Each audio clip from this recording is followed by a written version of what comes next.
This Good to Go segment is sponsored by Spectrum Health Medical Group. March is Multiple Sclerosis Awareness Month, making it a good time to discuss and spread awareness about this degenerative neurological condition that affects about 1 million adults in the U.S. Here to talk about diagnosing and treating MS is Dr. Nicholas Lannen. He is a Spectrum Health neurologist who specializes in the disease. Hi, Dr. Lannen. Hi, thanks for having me here. Oh my gosh, glad to do it. 1 million adults in the U.S. with MS. What exactly is multiple sclerosis? So multiple sclerosis is a disease where our immune system misbehaves and causes injury to our central nervous system. So the immune system is made by our bone marrow and consists of cells that fight bacteria and viruses. Our central nervous system is just the brain, the spinal cord, and the nerve to the eye. So I like the way you say that, though. It's understood. It misbehaves. So how do you diagnose it? How does it present itself, and you end up diagnosing and treating it? Right. The trick with MS is it can have many different presentations and many different symptoms. The reason for that is it depends on where the injury from the immune attack occurs.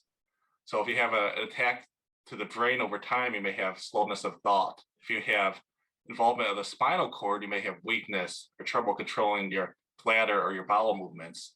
If you have the nerve of the eye involved, you might have blindness. So it can have very different symptoms depending on where you have the injury occur.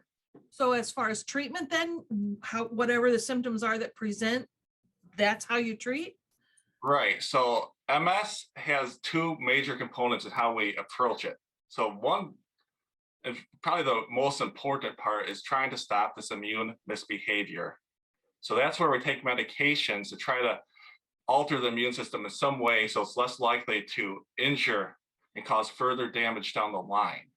Our nervous system is very resilient and can often heal after an attack if we get the immune system under control. But another component of MS treatment and what we manage in our clinic is trying to help manage the consequence of the injury that occurs. So that will be different drugs to help either control your bladder, help get you your pain under control, help give you energy, work with physical therapy. There's a lot involved. Is this a hereditary disease? So it is a complex disease. It involves multiple genes and a genetic risk, and then off of that, environmental exposures. So even first degree relatives may have a 2 to 4% risk of MS. Identical twins with the same exact genes will have about a 25% risk if one has the other in their lifetime. So the genetic importance, but it also involves environmental exposures such as the latitude you grew up with, your vitamin D levels. Even there's been a lot of information in the news lately about infectious exposures, including most notably the Epstein-Barr virus. Interesting.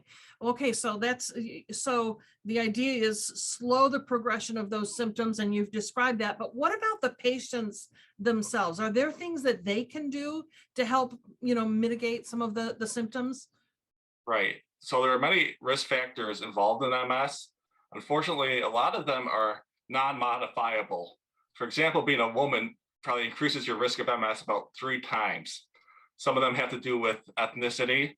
But the modifiable risk factors are, number one, you should not be a smoker. We know that increases your likelihood of being diagnosed and having a worse course with MS.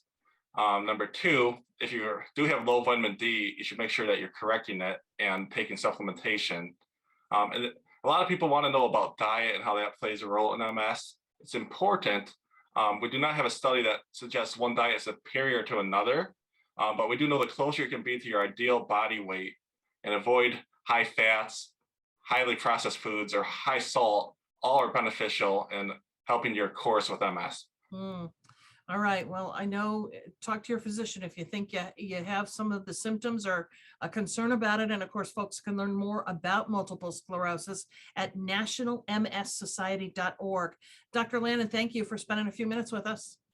Great. It's great being here.